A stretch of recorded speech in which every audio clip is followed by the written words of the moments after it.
WeeKett Smart Wi-Fi Kettle Review. The WeeKett Smart Wi-Fi Kettle attempts to show that smart controls can make kettles even better.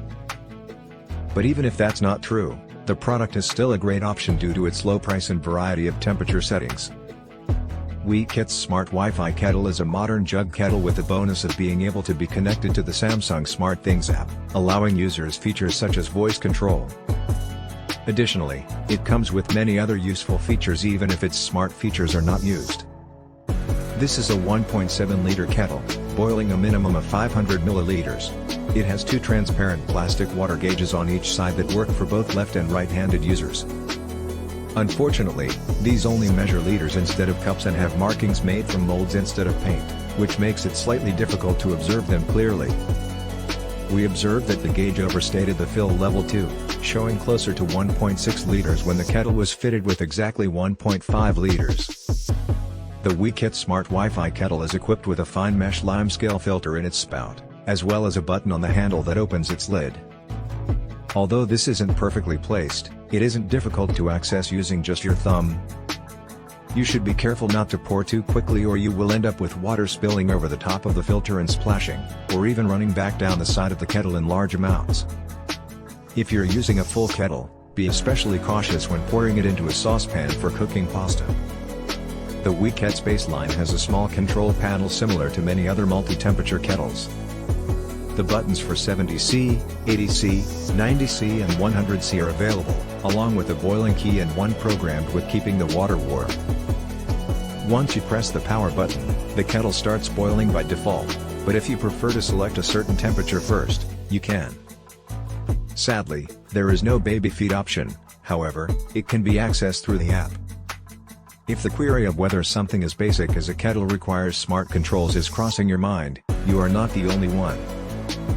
To give an exact answer is difficult, but understanding what can be carried out will help provide insight. When it has been connected to SmartThings, you can make use of the app to switch on the keep warm and baby bottle settings or select any desired temperature ranging from 40°C to 100°C in 1°C increments. Although this is more detailed compared to what can be achieved with physical controls, many users should be content with the basis 10°C intervals. SmartThings scheduling features could be more helpful. Using it, you can set up one-time, recurring, and regular programs to heat water in the settings you need.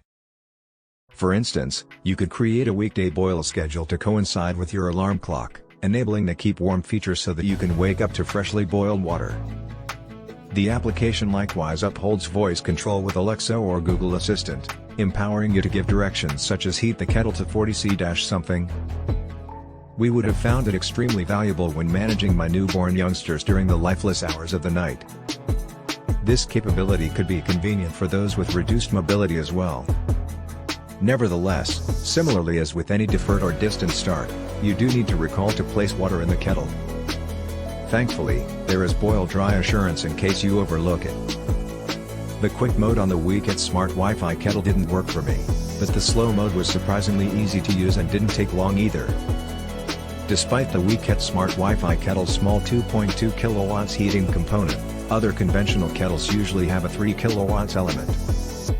Consequently, it is slower than a few others yet still managed to warm 500 milliliters of uncooled water in 1 minute 40 seconds, roughly 20 to 30 seconds more slowly than the quickest on record. When packed with 1.5 liters of liquid, it took 4 minutes 25 seconds to still reach its full seethe, about 1 minute behind the fastest speed recorded.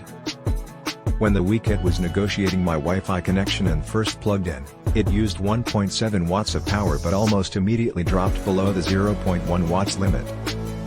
This implies that its standby power consumption is very low. Additionally, it's worth measuring how well a kettle keeps its heat, as using less energy to reboil water can save you money. After boiling 500 milliliters of water for an hour, it cooled to 54.5°C while 1.5 liters cooled to 73.7°C. Both temperatures are much higher than plastic or painted metal kettles, which is beneficial.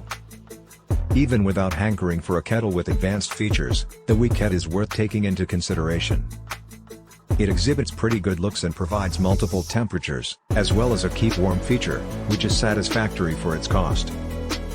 The only two drawbacks are sloppy pouring and unclear gauges. Users who really want smart controls will find the WeeKett to be nicely implemented, and there isn't much that matches up to it. If you're looking for a smart kettle, the WeeKett is an obvious choice. Alternatively, if you don't need an app, the Ninja Perfect Temperature Kettle KT200 is a cheaper option with wider temperature range options selectable from the base. Additionally, check out our guide to kettles for more alternatives.